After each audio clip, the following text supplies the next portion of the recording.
and thank you for joining this Athens Women's Football Summit discussion today on the influence of media and broadcast within the women's game. I'm Georgia, I'll be your moderator for this very quick hour. I'm assuming it'll go because there's a lot to talk about. I just want to say I hope everybody's coping well in these really tough times, but I'm fortunate enough to be joined by three really strong and influential people within the industry that we're about to talk about. And I'd just like to start by just having everyone kind of introduce themselves a bit. So I'll start to my left. Left. Zach, it's great to be joined by you. Do you want to kick us off and just introduce yourself? Sure. Thanks, Georgia, and very excited to be here. My name is Zach Emmons. I'm the Vice President of Marketing and Communications for the Houston Dash and the Houston Dynamo in the National Women's Soccer League and Major League. Excuse me 1 second. Life on digital. I just got a FaceTime call. No problem. This is my 5th year with the club, 5th year working in women's football. Before that, I spent a decade in the National Football League, hence the photos behind me. Worked for the Oakland Raiders and the Houston Texans for a while, but have spent my whole life playing the game and have always had a passion for growing the game. So very excited to be with the club and to see how we've grown within our market and now to see where the game goes in the future, especially the women's game.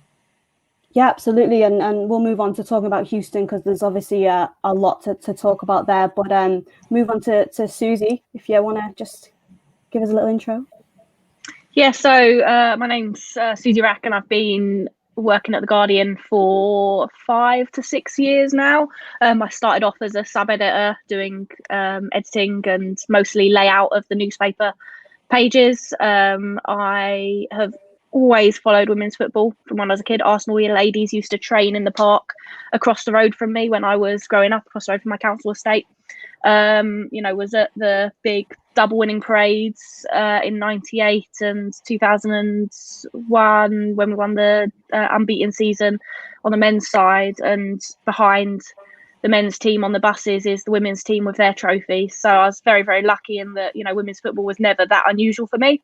So covering it sort of almost came naturally. I was very lucky for The Guardian to decide in 2017, just before the Euros, that they wanted someone to write regularly on women's football. And gradually from then, I've switched from being more production to full-time writing. And I'm now writing, full-time for The Guardian, covering women's football, mainly in England, but all over. So, it's been a fun few years.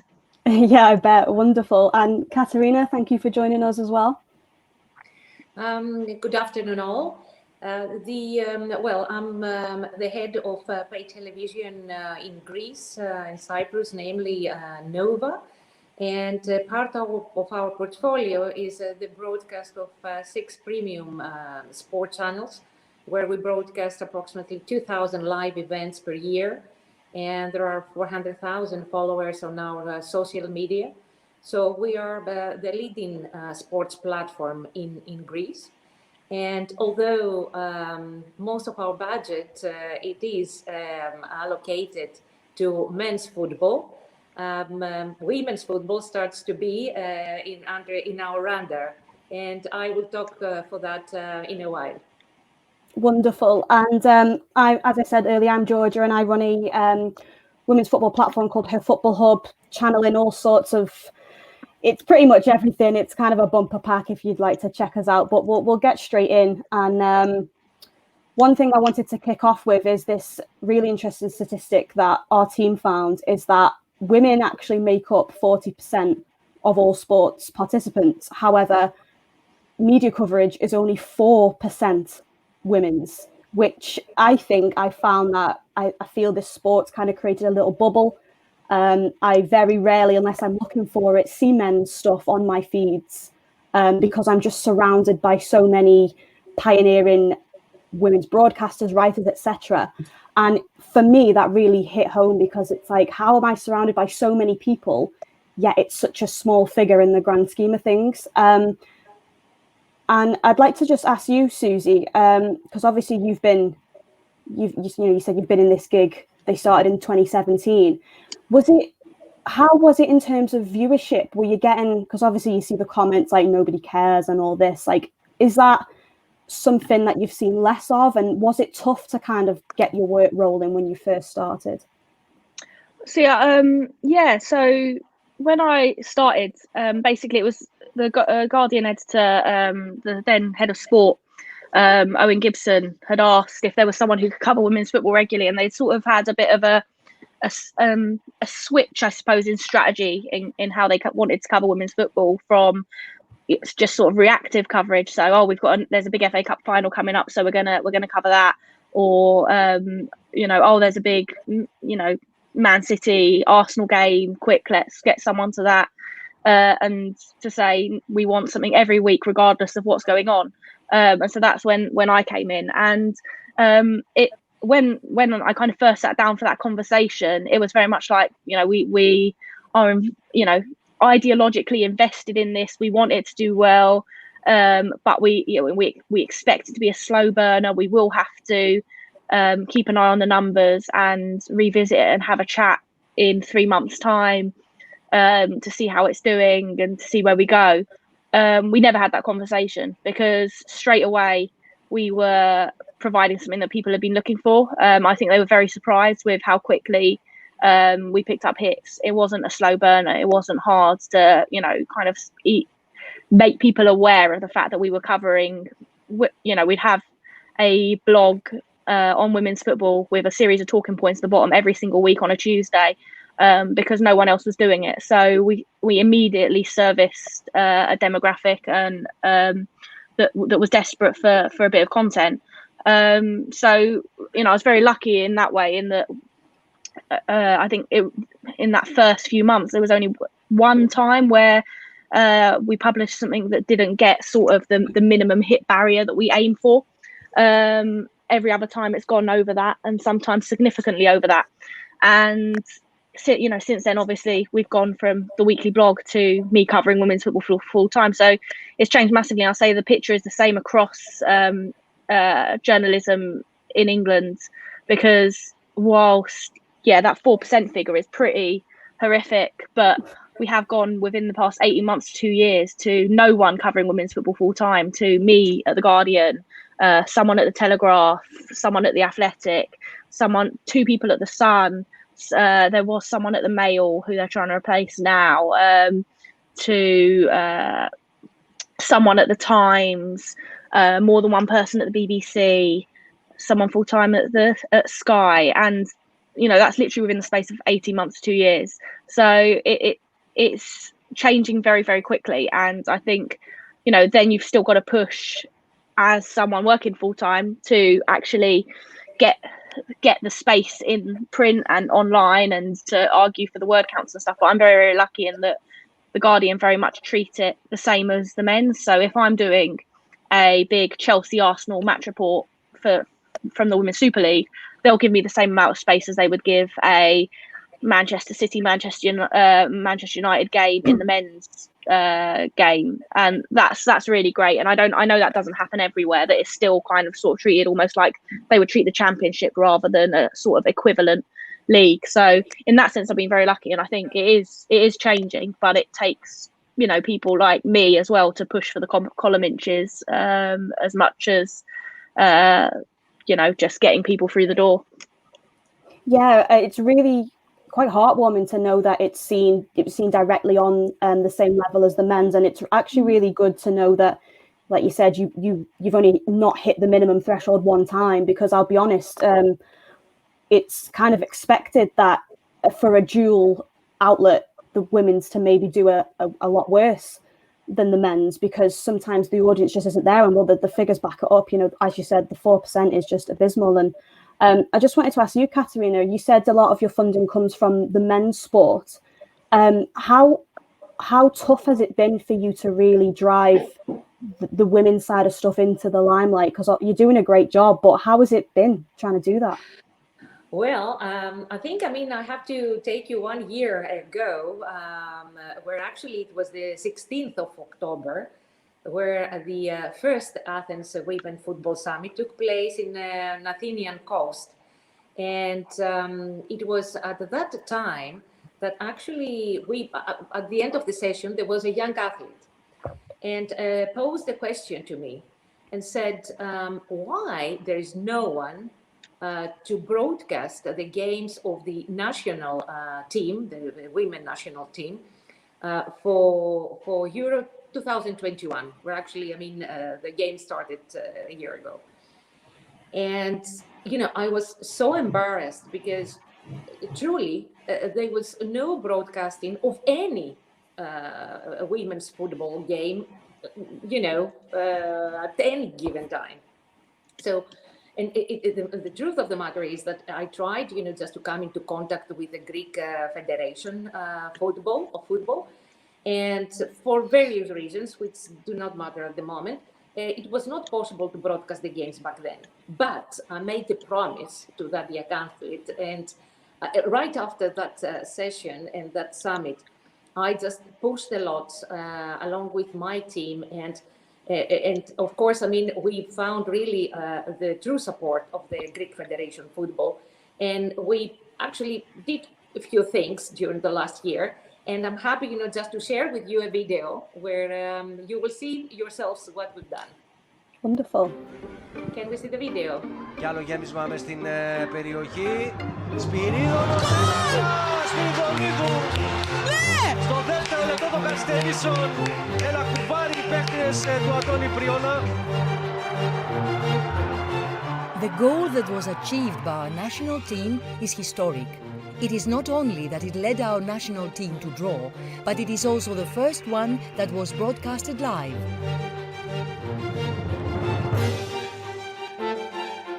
The match between Greece and Ireland for the qualifying rounds of Euro 2021 was covered by the Nova Sports channels and was broadcasted via the Nova Sports channel on YouTube.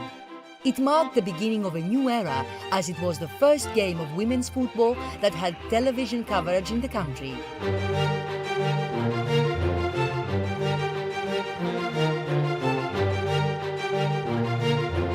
The images of the celebrations that followed after the end of the game will stay forever in the memory of those who watched the game.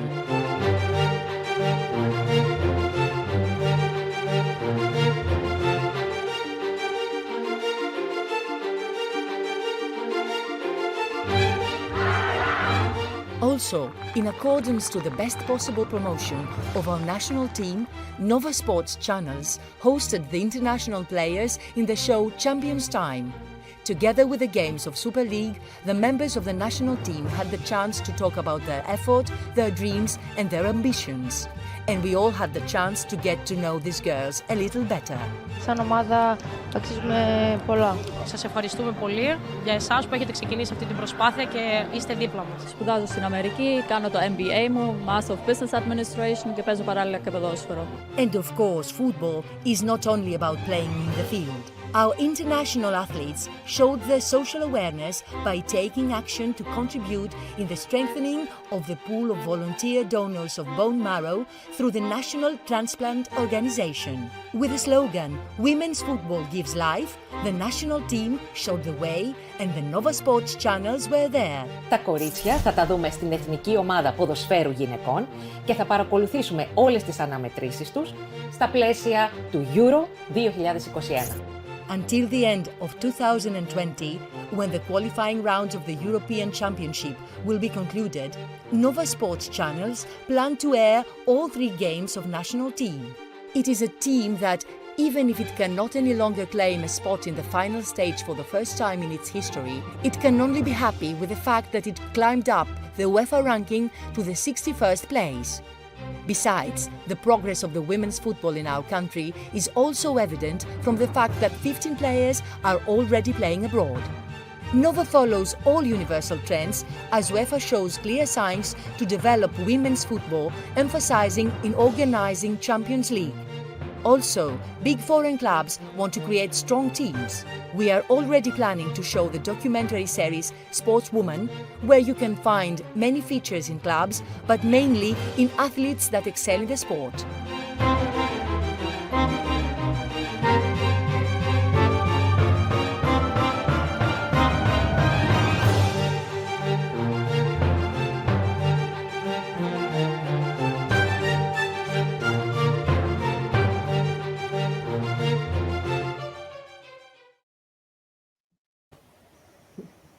Fantastic. Absolutely love that. So you could see how much it meant to those players. Yeah, it is still very early stages, and the truth is that we will have to travel miles away in order, just to come to a point where a viable business model will come, out of the women's football in Greece. But the potential is there, and I fully agree with the statement that women is a serious business. And the indications and the signals from all over the globe are very clear. And of course, countries like Greece may be still at the very early stages, but there are specific actions that need to be taken. And I think, we will get there to where we want. The truth of the matter is, it is a responsibility not only of the media, but of the nation and the people to ensure that female footballers receive their due share of appreciation and encouragement. And the first thing in order to get somewhere is to start building on sports awareness and popularity, focusing mainly on the athlete competence and for the athletes to be taken seriously, because it is true that stereotypes persist. We have not, we are still, we still face, stereotypes about gender discrimination, and the fact that long-standing lack of women in position of responsibility means that the game hasn't had the funding and the attention that deserves. So we are getting there, but I'm very supportive of the new era that it's opening. Well, that video just, I think, is something everybody should watch, because it was absolutely moving, uplifting, fantastic, and just felt so euphoric to see how much it meant to the players and the team, and just fantastic work that you're doing, truly. And I've got some statistics here, because I'm going to just go over to Zach, because I'm sure you would have been thrilled with the Challenge Cup final views that came through. Absolutely. With the Dashes victory. But obviously it's not always been that way. And I just wanted to just ask, to start off with, how have you found kind of climbing the media ranks in terms of pushing the side into the limelight? Oh my gosh, I was sitting here listening to Suzy and Katerina, and there's so many thoughts running through my head, because we face this challenge on the men's side in America, but specifically to the women's side is even a greater challenge. I think Suzy was spot on with what she said. First of all, that the decision makers at media outlets, they look at their metrics. It's clicks, it's likes, it's engagement, things like that. And the conversations that I have with reporters locally and nationally here a lot of times are, we want to cover, we wish we could do more, but my boss just thinks it doesn't matter. They think there's no audience there for it. I think that and Katerina, I think, made a fantastic point as well on the broadcast side. It's about access to highlights, access to the games, consistency. Looking back at my background in the NFL, part of what led to the growth of that league was the consistency of programming. You knew that every Sunday at noon, you're going to find the Houston Texans on the CBS station. Every Sunday at 3 o'clock, you're going to find the Raiders at 3 o'clock on CBS or whatever. That consistency, where viewers know where they can find it, is a huge help in being able to grow the game. For us, though, the biggest focus I think that we've taken is really trying to be as proactive as possible, and trying to do everything we can at the club level to put the women on the same footing as the men.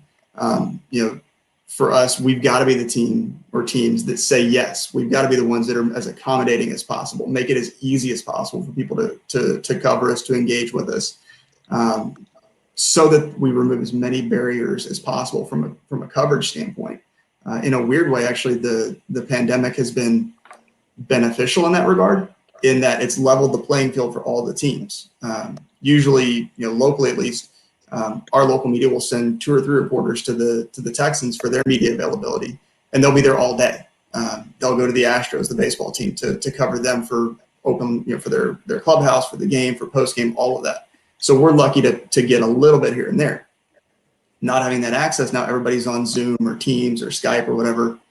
It's leveled the playing field, and us being more proactive and being able to work harder has actually led to a bit more coverage for us, which has been really encouraging. But I think, I always look at like, what can we do? So I talked about, from a team standpoint, we can be more proactive. We can be on offense. We can be pitching stories more often. If somebody comes to us, we make it happen one way or another. For fans, I think going back to Suzy's point about clicks and that minimum threshold, I think it's hard and it's natural to get frustrated when you don't see coverage. But rather than lashing out and griping at the reporter, I see it a lot on my Twitter feed of in America, national reporters saying that, oh, look at how great the NBA did with their bubble. Look at how great baseball is doing with their bubble. And the women's soccer fans saying, hey, in case you didn't know, NWSL was the first team to do that, or first league to do that, and they did it successfully. But make it, reminding them in a as positive a way as possible. And then when we do get coverage, click on it, like it, retweet it, share it, engage with it. That's the thing that decision makers are going to look for. So I think all of us doing those little things helps elevate the overall coverage for the sport in general.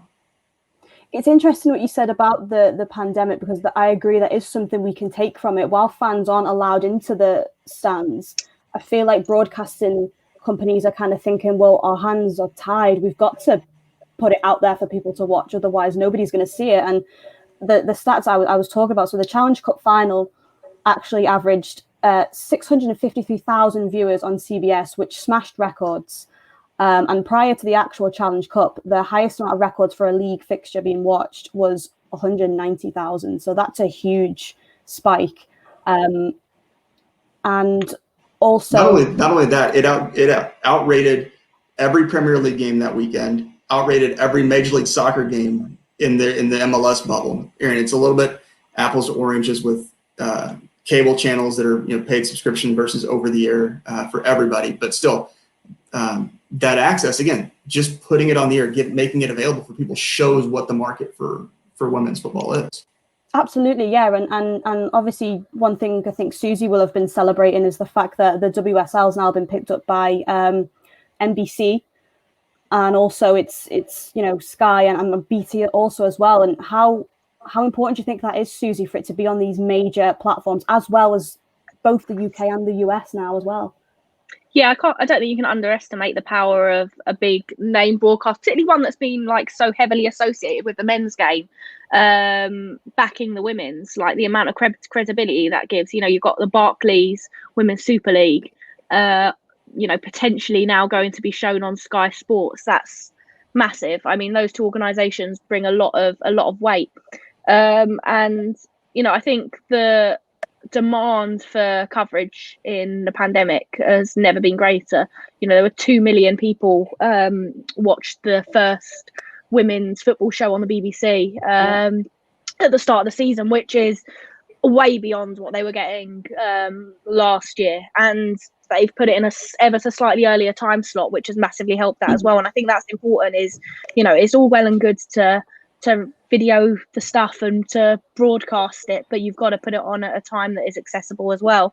And another indication of just the huge demand that is there is the fact that the Continental Cup, the League Cup, was not the group stage, at least, is not streamed or live by any broadcaster or by the FA on FA Player. Now, the FA have one person with a single camera at games filming them, which they are then putting online the next day as highlights. But obviously, if you're a fan of Chelsea, for example, and you are, being kind of constantly hyped to back your club and to be following the women's side and stuff, and then you suddenly hit this wall where you've got this massive Continental Cup group stage game against Arsenal that you cannot watch or have any live coverage of at all. You're going to be pretty angry, and the Chelsea fans were extremely angry, really kicked off about it, were tweeting players, which I thought was maybe a little bit harsh, because the players, I don't know, knew too much about it, but had a real impact. And really, Emma Hayes was not happy about the situation. She wasn't aware that it wasn't being broadcast. And it's a simple thing, isn't it? When you can't have fans in the stadium, the demand is going to be higher, and they massively underestimated that.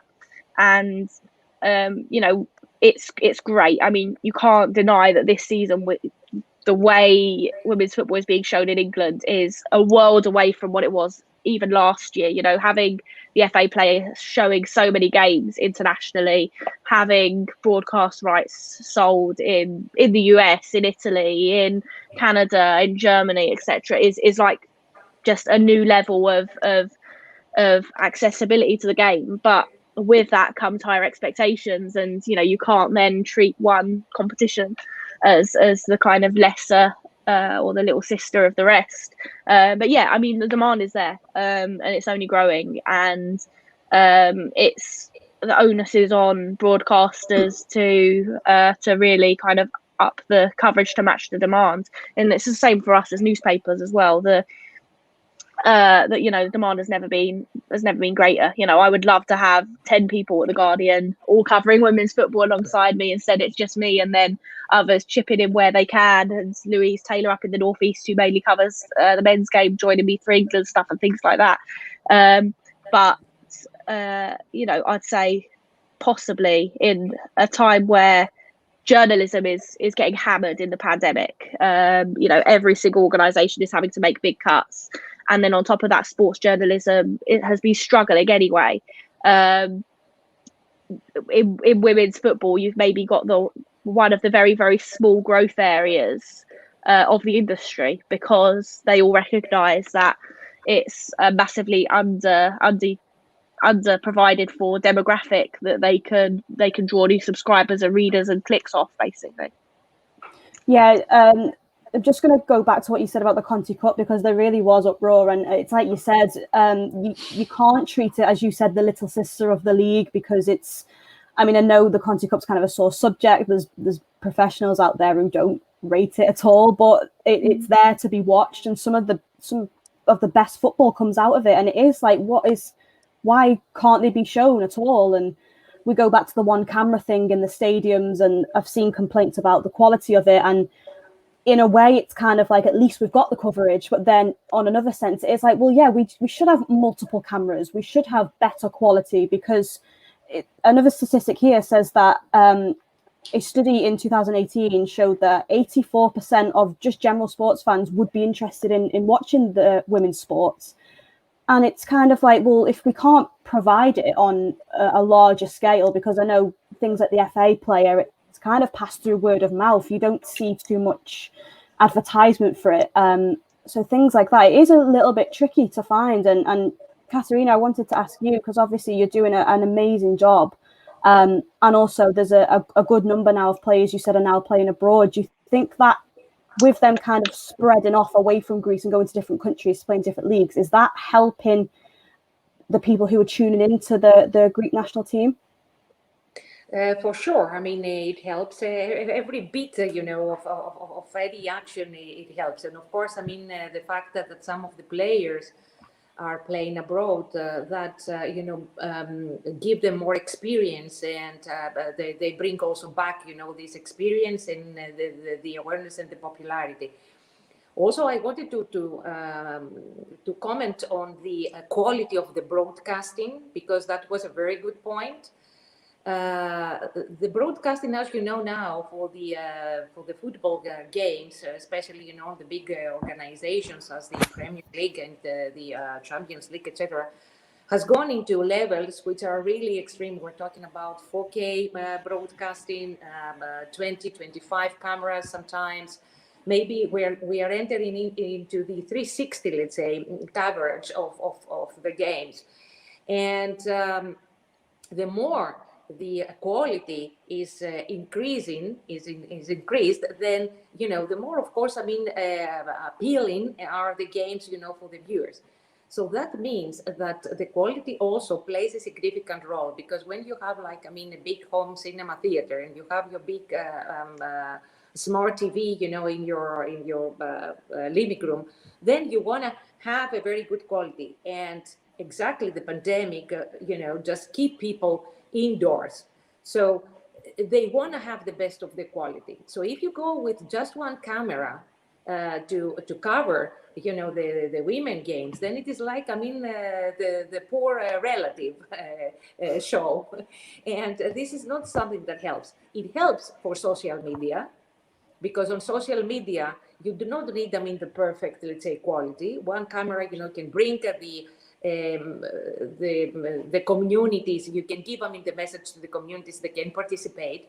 But when it comes to good broadcast quality and you want to watch a game, you have to watch it, with standard requirements and standard specifications.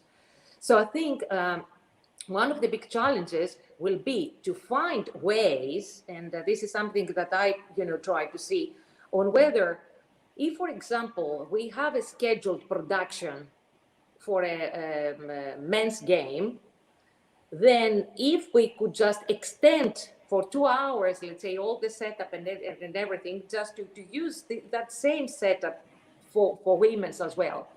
That, in a way, we can to see if we can find some synergies out, of the already in place infrastructure and cost, and just give a little bit more push also to the production of the women's game.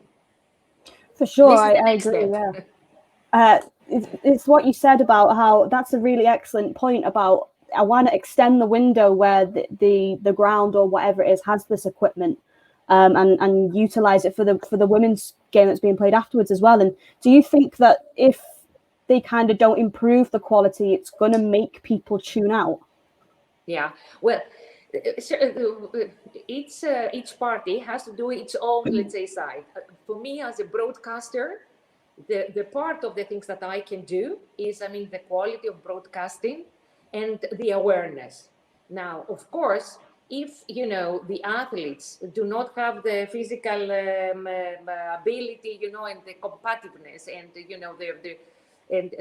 quality of the game is not good, there I cannot do much. But I think there should be, all parties should really, I mean, just do their bit. So, I mean, from my side as a broadcaster, as a media, I can do, what is related to the broadcast quality and the popularity, and build on the popularity and the awareness via the social media, the interviews, the coverage and everything.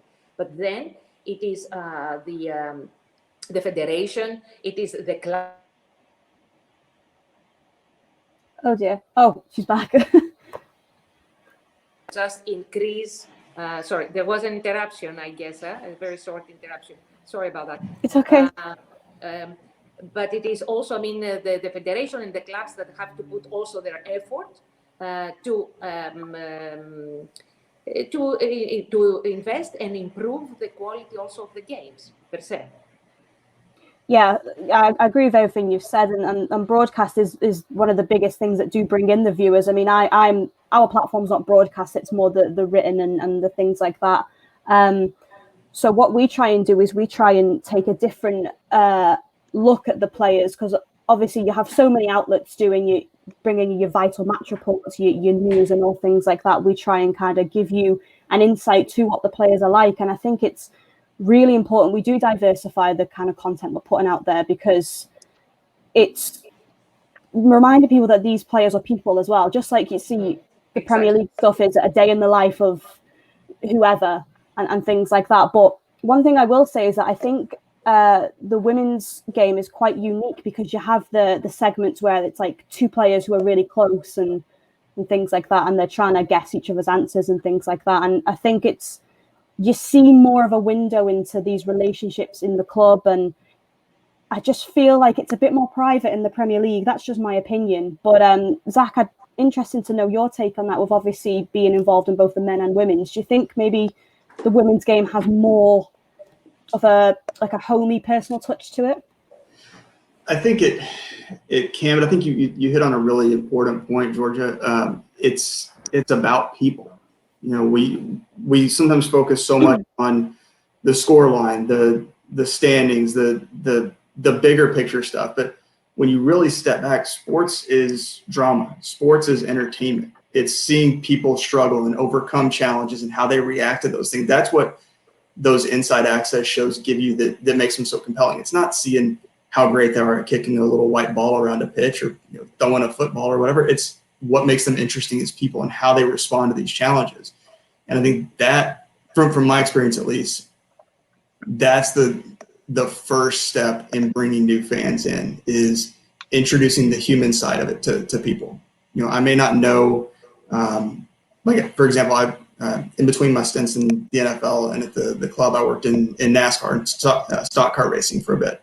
I didn't know a thing about racing except go fast, turn left. But as I got to know the stories of the drivers and what they overcame and things like that, I got into it and I started to be drawn into the storylines more and started watching it more. It's about understanding who these people are and understanding their stories. And I think that's a huge point that you made. And I think from the women's game, there's so much opportunity for that. You know, on level one, these are badass, strong women who are amazing athletes at the peak of their profession.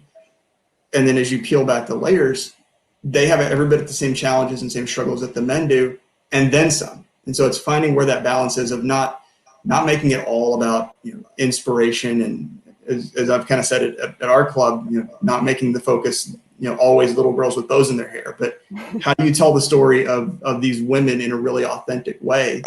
And as you do that, the casual fan will see that and start to come in to learn more and dig deeper on it.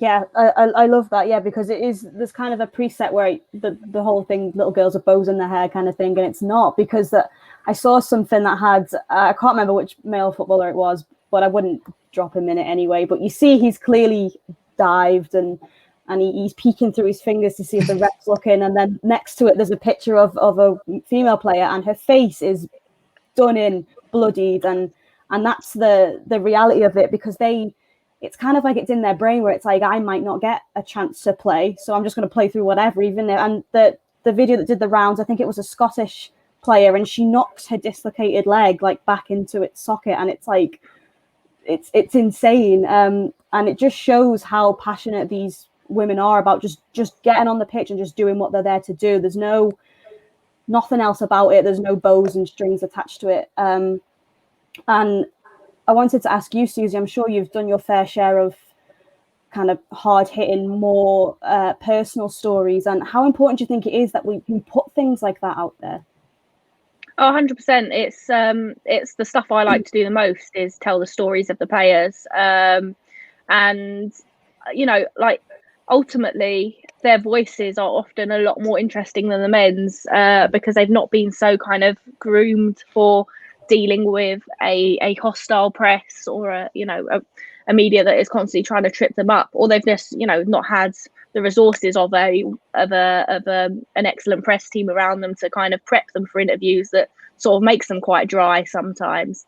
And then you've got the fact that, and you know, I don't think I'm being too mean here, but generally I would say women footballers are significantly more intelligent than male footballers, and I'll justify why I say that, in that because they have they don't have a career for life in football, and haven't been groomed to do it from, you know, the age of 6 or 7, as the case may be, for top elite male footballers. They are having to study. They're having to get degrees and masters alongside playing football. So they're having to continue their education. There is no football is going to be the end point for me for them. So they're thinkers because they've had to do that. And so you get, you know, really, really thoughtful, intelligent answers from them about what wider issues relating to society, relating to the struggles they've had as players, you know, because they've not had everything handed to them on a plate from when they were young. And that for me makes for really interesting stories, and yeah, like really, really good backstories. I mean, I interviewed Kenza Dali at West Ham last year about her mum's battle with breast cancer, who, you know, her mum survived, but it like coincided with West Ham. The 10-year anniversary of her mum's battle coincided with West Ham wearing pink shirts, which they're doing now for Breast Cancer Awareness Month. And so it kind of had triggered a lot of emotions in her, and she wanted to speak about it. And she did this really fantastic interview with me. And in the process of that, you know, we're talking about her life in sort of the slums of Lyon as she's growing up, and the, you know, her when she gets her first her first professional football contract and is given football boots, she is like giving them away to her cousins and her brothers because they had never been able to afford football boots growing up, and they lived in a tiny little flat in the Sams of Leon. And you know, just this kind of complete transformation of her world through her first professional football contract. And you don't get those stories in the men's game in quite the same beautiful way. There are some, obviously, like you get rags to riches stories in men's football as well, but literally every single female player has a story like that because professionalism is so new. You know, there's no player playing now at the top level that has not had a struggle to be able to play. And it's only going to be within the next 10 years that we start seeing those stories disappear, which will be sad. But then, you know, it's not to say that there aren't very, very interesting stories that professional footballers themselves can't tell as well. But yeah, it's a huge window into the life of you know, passionate, powerful women that are using sport unconsciously, almost as a rebellion against societal norms. And that's an incredibly interesting thing to read about and to write about. Absolutely. You hit the nail on the head with that. It's so much to be uncovered, and it's just there on a plate. And it's our jobs, I think, to put it out there, because it's stuff that people really need to know. And I think we're unfortunately coming to the end of our discussion. But and one last figure that I'll hit you with is that the World Cup, the one just gone, smashed records from the 2015 Cup, and they reached viewers of over 1.1 billion, which is astronomical, I think, especially when you're used to being like when live games have about 200 people there. Like that is fantastic. And just while we wrap up, I just want to go around you all and just say, like, what do we think we can do to keep pushing this? And I'll go to you first, Katerina. What can we do to make sure these numbers keep growing? Well, definitely, you know, the first thing is that all involved parties should take action. And from our side, I mean, the media are playing a significant role. I said, you know, in terms both on production, coverage, and how you televise, you know, a product, to the popularity and the awareness of how you can bring, I mean, this event closer to the viewer and the fans. And at the same time, as it is like, I mean, we are closing, I just have to say congratulations to Marios, Agisilaos, and the moderators and the participants and the speakers, because actually this is one of the actions that we have to continue to take, to join all our voices digitally, even digital voices, just to shout the message that women's football is an important business, and we need to continue supporting it and exchanging ideas. Absolutely, spot on. Zach, what do you think we can do to keep pushing this forward? Yeah, I'll try and be brief, but I think first, since this is a broadcast-focused panel, I think from a broadcast standpoint, we need to be the innovators in women's football. I mean, we have the opportunity. You talked about 40% of the sports playing audience is women, 4% of the coverage.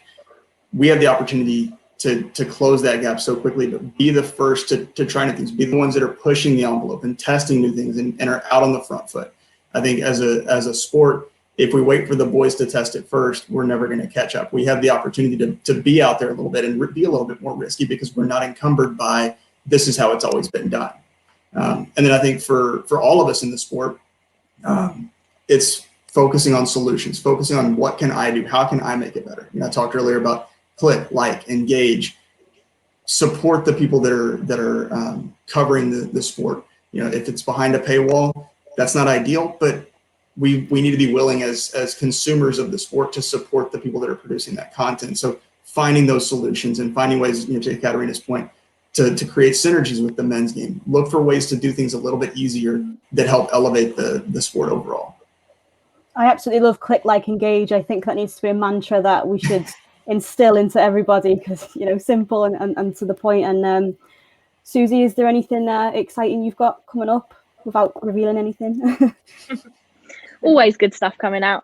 I thought Zach's point about being innovative was a really good one, because one of the things that I've always said, particularly in newspapers, is, you know, you've got a very kind of stale format in like match reports and things that hasn't really changed in men's football for 100 years, and then you've got this new sport to kind of written press that you can just experiment with and be playful with and try new things with and respond to the fact that we exist in a digital age with. And so there's a real opportunity there to use women's sport to be a bit more creative, where you know, if you mess with the format of a Manchester United match report, it might not go down too well. But, you know, if you experiment a little bit with women's football first and do something quite creative then that's something that can be pulled into the men's game as well, and you can actually, you know, reverse learn as well.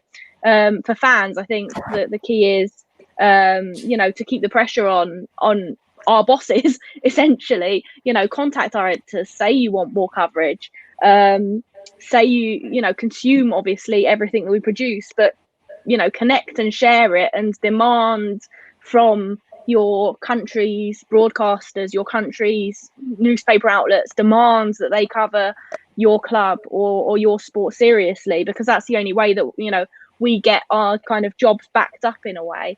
Yeah, I mean, I say that's the key really, is I'm always trying to push internally for more coverage. I'm very lucky that I've got very, very good editors at The Guardian that are very, very committed to women's football. But, you know, I'm in a meeting with the head of sport last week where I'm, you know, proposing ideas about different multimedia things that we could do around women's sport and stuff as well. And I think that's important, is that, you know, it's be very easy for me to sit back as a writer and just, you know, go to the match, write about the match, do an interview, write about an interview.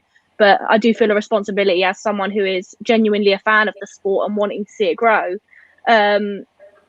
to push internally within my organisation as well. And I think we need, you know, kind of people doing that, the external push and the internal push together. Definitely, everything all of you have said has been just spot on, and we need to keep rallying and working together to promote this. And it's been wonderful chatting with all of you, and for everyone watching and listening, thank you so much for tuning in. The summit is on until Friday, so make sure you catch all the other discussions. But thanks for tuning into this one, and stay safe out there. Thank you. Thanks, guys. Bye.